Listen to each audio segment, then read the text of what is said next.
Hey everybody, this is Captain Kyle. I'm here at Thy Geekdom Con with a very talented Brandon McInnis. And yeah, you might know him from Black Clover, My Hero Academia, Smite, Gamers. I could go on and on and on and on. There are a lot, yeah. How are you enjoying the con? Oh, it's been wonderful. Everyone's really kind here and so nice. So the fans especially are just really wonderful here. Well, that's great. Any weird interactions or great interactions or memorable interactions? So many. I had someone come up earlier dressed as one of my characters as Finral from Black Clover, and that was really fun. So I always like seeing the cosplayers because it's a lot of work, you know. And so. Absolutely, and it's nice to see your self-made flesh. Yeah. Kind of. Creativity. Yeah, right.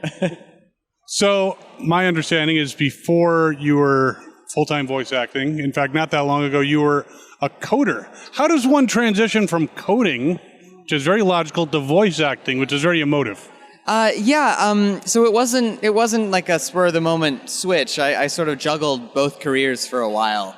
I just did voice acting, really acting as a hobby. I did this kind of community theater in Dallas and then kind of made the switch to professional stage work in Dallas while I was still a software engineer. And then started doing some voiceover work and just kind of juggled it. And the voice acting kept getting bigger and bigger. And finally, I made that my main thing. And yeah. You still code for fun? No, I don't. I don't blame you. So how has the process, you've been doing this for a little while, how's the process changed for you as far as like auditioning, creating characters? Has there been changes through the years? Yes, yeah. Ever since I went full-time, things changed a lot because I started auditioning a lot more. I had a lot more sessions. So I had to learn how to become a lot more organized. Before, I only had one main client, and I would audition maybe 3 to 5 times a week, which wasn't a big deal. I would just spend 20 minutes recording an audition a few times a week at night and would have a handful of sessions during the week. But then once it became my full-time thing and I'm auditioning like 20 to 30 times a week and having like 5, 6, 7, 8, 9, 10, 12 sessions a week, then organization is really important. So now I have a spreadsheet that all of my sessions go in, that I can keep track of accounting, and my whole approach to emails is different, like very organized now because it's my business now, so yeah. I noticed earlier in the panel you talked about, Excel and setting up a spreadsheet. And actually the ladies were shocked that you were talking about putting aside 30% for taxes, which kind of worries me on their behalf. Yeah, being a freelancer is very different because all of my life, well, as a coder and having regular W-2 jobs, you don't have to worry about putting away money for taxes as much because there's withholding. But with W-9 jobs as a freelancer, you have to do all your own withholding. So I always try to keep some in a separate account that I can just draw on when it's time. And as an independent contractor, you have to pay twice as much Social Security. That's right. Yeah, that's why it's so much that I put away because I'm terrified I'm going to have some insane tax bill at the end of the year. So this is the stuff you don't know about voice actors and what they do is the accounting. The gritty side. So you've done some video games as well. Mm-hmm. What do you find more challenging, matching your voice to the flaps or making all the grunting and groaning noises as a video game character? Oh, good question. I find the flaps are harder. The flaps take more mental work, at least. Maybe the grunts and groans and the death rattles of video games are more taxing on the voice. But mentally challenging is definitely the flaps, matching the flaps. And, well, I could definitely see that. Though, of course, you get to die in some, or at least scream in some anime as well. True. Dragon Ball. Oh, Dragon Ball. Lots of screams of Dragon Ball. Very much, yeah. Lots of screaming. And Demon Slayer too, yeah. So, I understand you also do translation. What languages do you know besides English? I'm only fluent in Japanese as well as English, yeah.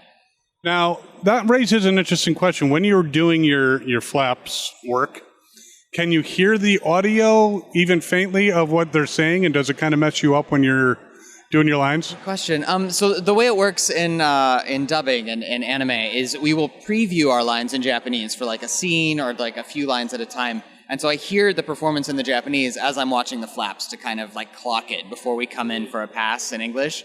So I do hear what the actor is doing in Japanese, and so it kind of informs my performance in English. So it's useful. It's really helpful. And is it sometimes hilarious when you hear what they've said and it's like, knowing what it would translate to in English directly would be like, I can't, this is why they changed that line. Yes, yeah, that happens a lot because sometimes we'll say something that's very high text or high context in Japanese that wouldn't make sense at all if it was directly translated. And the writer will have done something brilliant to convey the same feeling in English. And I would say 99% of the time it's excellent. But every once in a while something will fall through the cracks and I'll be like, ooh, you might, actually that's only ever happened once in my entire career, where I stopped and told the director, I was like, I don't mean to be that guy, but I think they're saying something the opposite of what's written. And so we like grabbed a producer and they changed it, but they had to get approval and stuff. So it was helpful. It was really helpful. Yeah, well, definitely if I need anything, dubbed, I'll be calling you. Yes. I'm the one to call.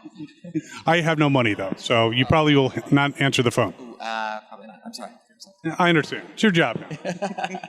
So of the characters that you've portrayed, is there one that you would say is a great role model for people, and one that you would say is definitely not? Ooh, good question. I'm trying to think. Finral in Black Clover, I think, is surprisingly a good role model for someone who's trying to improve themselves and is doing well. Because Finral starts the show, spoiler alert, Black Clover, everyone, spoiler alert.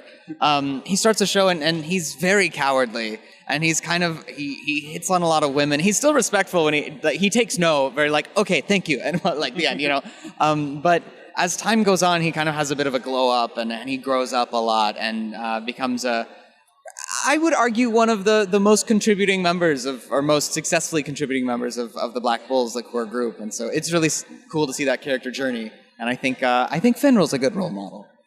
And who'd be the worst role model? Ooh, the worst role model. Good question. Gosh, I'm trying to think of like some villains that I voiced. I played this insane engineer named Kojas in a show called Knights and Magic a while back, and he was kind of crazy. He was very obsessed with technology and his own experiments, and he didn't really care about anyone else, just that. So maybe not the best role model. So yeah, don't model yourself after him. No. Yeah. Have you received any advice from a coworker, a mentor, a friend that kind of gave you a eureka moment when it comes to voice acting or just life in general? Yeah, my animation coach for Western animation, which is very different from anime, right, is Richard Horvitz. He's the voice of Invader Zim. Yeah, and when I was considering going full-time with acting, he said, leap and the net will appear, which is terrifying. It's very terrifying to sort of make an impulsive decision, or what feels like an impulsive decision. And it took me a while. Like, from when I heard that advice to when I executed on it was a bit, maybe like a year and a half. But I'm glad that I did it, because he was right. For me, I leapt and the net appeared, which was great. It came with preparation, of course, but...